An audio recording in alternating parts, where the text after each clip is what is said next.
Assalamualaikum warahmatullahi wabarakatuh. Bismillah, alhamdulillah, wassalatu wassalamu ala rasulillah wa ala alihi wa sahbihi wa mawalah.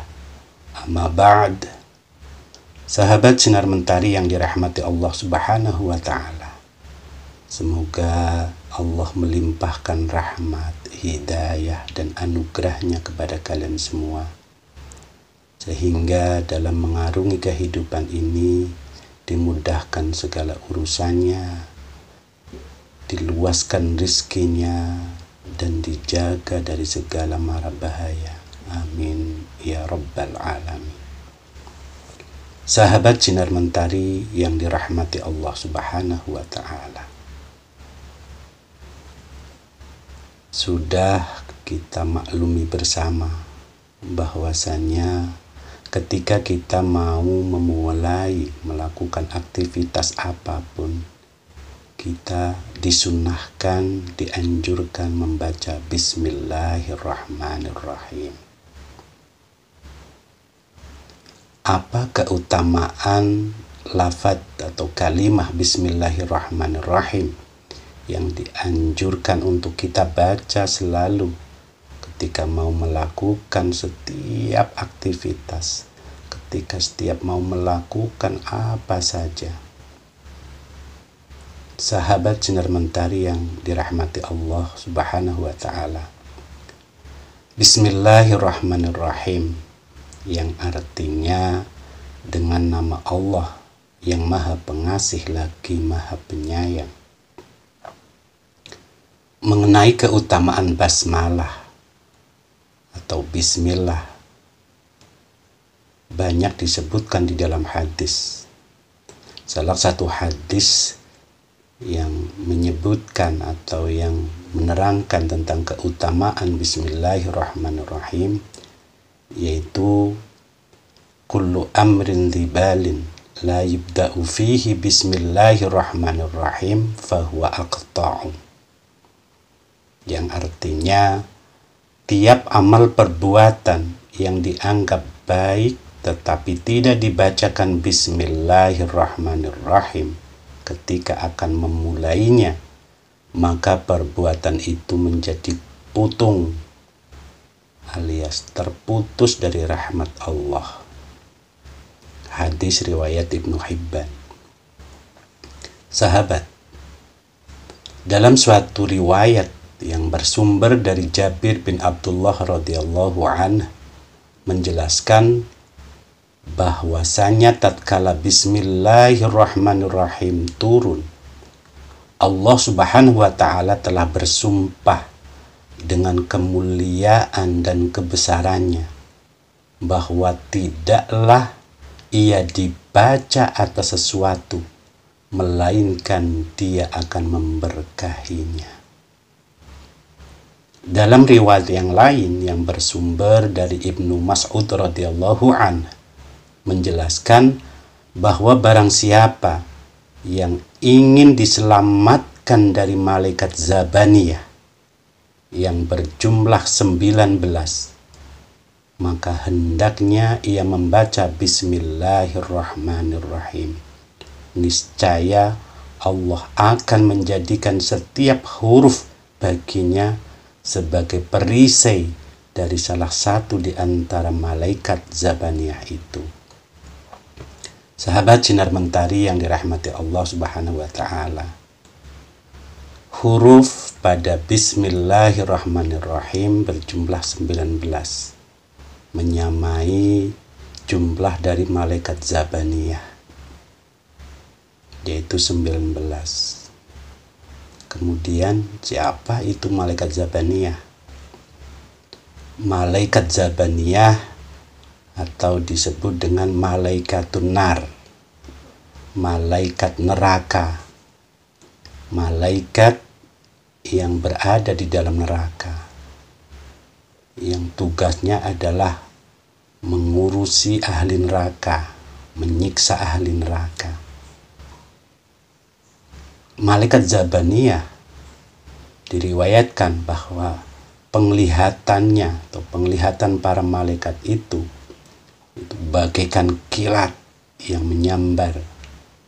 Gigi-gigi mereka, malaikat Zabaniyah itu seperti tanduk sapi.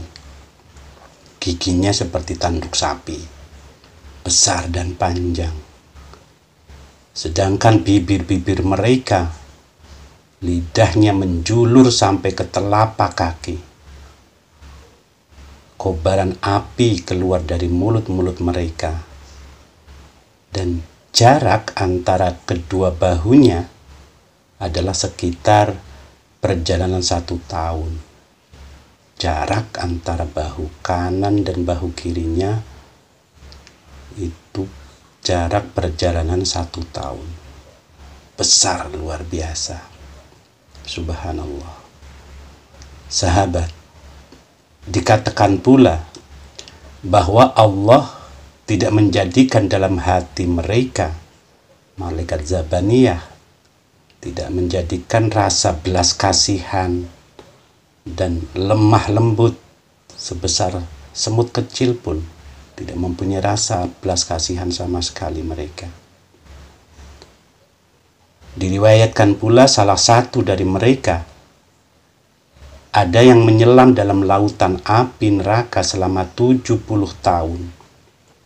Tetapi api neraka itu tidak membahayakan atas dirinya, karena sesungguhnya cahaya itu dapat mengalahkan api neraka. Sahabat Sinar Mentari yang dirahmati Allah Subhanahu wa Ta'ala, dalam suatu hadis dijelaskan bahwa malaikat Zabaniyah dapat mengeruk atau mengambil para penghuni neraka dengan tangan dan kakinya. Jadi kaki dan tangannya itu fungsinya sama. Karena kakinya itu dapat melakukan hal yang sama seperti tangannya. Begitu juga sebaliknya. Satu tangan malaikat Zabaniyah dapat meraih dan menggenggam 1000 penghuni neraka. Satu tangan lainnya meraih dan menggenggam 1000 penghuni neraka. Satu kaki dapat meraih dan menggenggam 1000 penghuni neraka. Dan satu kaki lainnya juga dapat meraih dan menggenggam 1000 penghuni neraka. Sehingga sahabat, satu malaikat Zabaniyah mampu melempar 4000 penghuni neraka ke dalam neraka dengan sekali lemparan. Adapun malaikat Zabaniyah, mereka juga mempunyai anak buah. Pada suatu keterangan bahwa anak buahnya malaikat Zabaniyah itu sebanyak bilangan ahli neraka. Maka ketika ingin diselamatkan kelak di akhirat dari keganasan, dari kebengisan malaikat Zabaniyah, maka amalkanlah Bismillahirrahmanirrahim. Bacalah Bismillahirrahmanirrahim sebagai wadhifah, sebagai kebiasaan rutin kita sehari-hari. Sahabat Sinar Mentari yang dirahmati Allah Subhanahu wa Ta'ala, juga disebutkan dalam suatu riwayat bahwa tatkala Allah Subhanahu wa Ta'ala menurunkan wahyu basmalah kepada Nabi Adam alaihissalam, beliau Nabi Adam bertanya, "Ya Jibril, nama apakah ini yang telah dipakai Allah sebagai pembuka wahyu?" Kemudian Jibril menjawab, "Hai Adam, inilah satu-satunya nama yang dengannya langit dan bumi, air mengalir, gunung terpancang, dan hati manusia bisa menjadi kuat."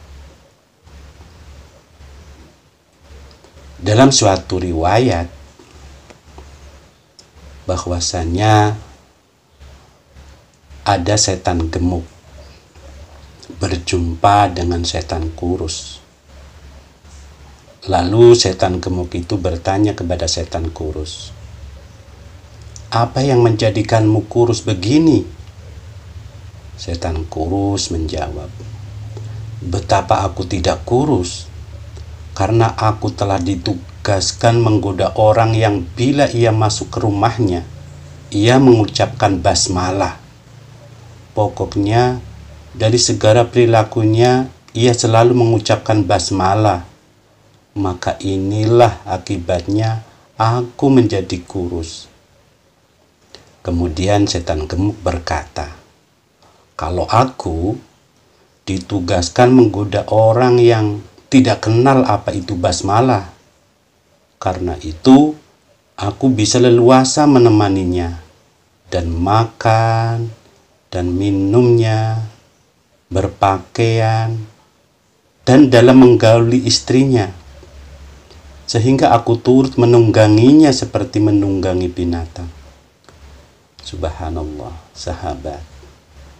Jadi ketika kita melakukan sesuatu, apapun, amaliyah duniawiyah, mulai dari makan, minum, tidur, berpakaian, sehingga menggali istrinya, tidak dibacakan bismillah, tidak dibacakan basmalah, maka setan akan ikut menyertai apa yang kita lakukan. Kita makan, setan ikut makan makanan kita. Kita minum, setan ikut minum minuman kita. Kita berpakaian, setan ikut memakai pakaian kita. Bahkan ketika kita menggauli istri kita, setan pun akan ikut menungganginya seperti setan menunggangi binatang. Maka ingatlah, ketika kita melakukan apapun, jangan lupa bismillah. Jangan lupa membaca bismillah, supaya semua yang kita lakukan diberkahi oleh Allah Subhanahu wa ta'ala, tidak diikuti, tidak dibarengi oleh setan. Sahabat Sinar Mentari yang dirahmati Allah Subhanahu wa ta'ala, dalam hal ini Imam Muslim meriwayatkan sebuah hadis bahwa Rasulullah Shallallahu Alaihi Wasallam bersabda, Inna syaitana yastahillu ta'amal ladhi la yadhkuru smallahi alaih. Sesungguhnya telah dihalalkan bagi syaitan makan yang tidak disebutkan nama Allah atau basmalah padanya. Jadi setan akan ikut makan pada makanan orang yang ketika memakannya tidak dibacakan bismillah. Setan akan ikut makan bersama kita. Sahabat, juga disebutkan dalam riwayat yang lain bahwa di zaman dahulu ada seorang wanita salihah yang bersuamikan seorang laki-laki munafik. Wanita tadi setiap akan memulai pekerjaan selalu mengucapkan basmalah. Mau masak bismillah, mau mencuci piring bismillah, mau apapun, wanita tersebut selalu membaca basmalah. Yang mana hal ini sangat menjengkelkan hati suaminya, karena suaminya munafik. Pantas dia itu orang munafik, ya seperti itu. Karena sangat jengkel, akhirnya timbul niat jahatnya. Seraya berkata dalam hati, aku akan mencari jalan buat membuat malu padanya, agar menjadi luntur kesolehahannya. Maka pada suatu hari, istrinya dipanggil seraya berkata, coba simpan guci ini di tempat yang aman. Perintah si suami pada istrinya. Tetapi tanpa setahu istrinya, guci itu diambil oleh suaminya dan dibuang ke dalam sumur. Dan selang beberapa hari lamanya, istrinya dipanggil untuk mengambil guci itu dari tempat disimpannya dahulu. Tanpa ragu dan tanpa prasangka buruk, istrinya pergi ke tempat di mana ia menyimpan guci seraya mengucapkan Bismillahirrahmanirrahim. Maka Allah mengutus malaikat Jibril untuk secepatnya mengembalikan guci itu ke tempat semula. Lalu guci itu diambilnya dan diberikan kepada suaminya. Sang suami menjadi keheranan melihat guci yang dibawa istrinya, karena kemarin setelah disimpan istrinya, dengan sembunyi-sembunyi suaminya mengambilnya dan membuangnya ke sumur. Maka ketika melihat istrinya membawa guci tersebut, dia keheranan.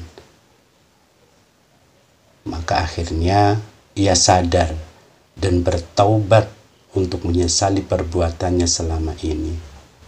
Dan Allah pun menerima taubatnya dengan berkat basmalah yang sering dibaca istrinya.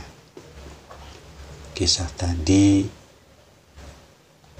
berada pada kitab Usfuriyah.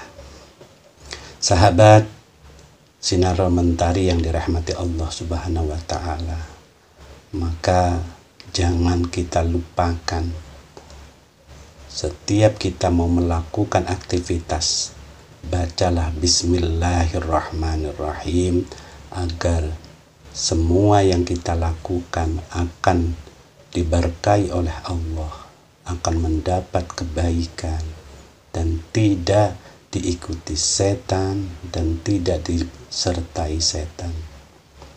Sahabat Sinar Mentari yang dirahmati Allah Subhanahu wa Ta'ala, insyaallah di kesempatan yang lain, di konten yang lain akan saya sampaikan hikmah-hikmah tentang Bismillahirrahmanirrahim untuk hal-hal yang lain yang lebih dahsyat lagi untuk kebaikan, kemaslahatan dunia dan akhirat kita.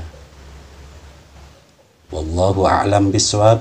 Wassalamualaikum warahmatullahi wabarakatuh.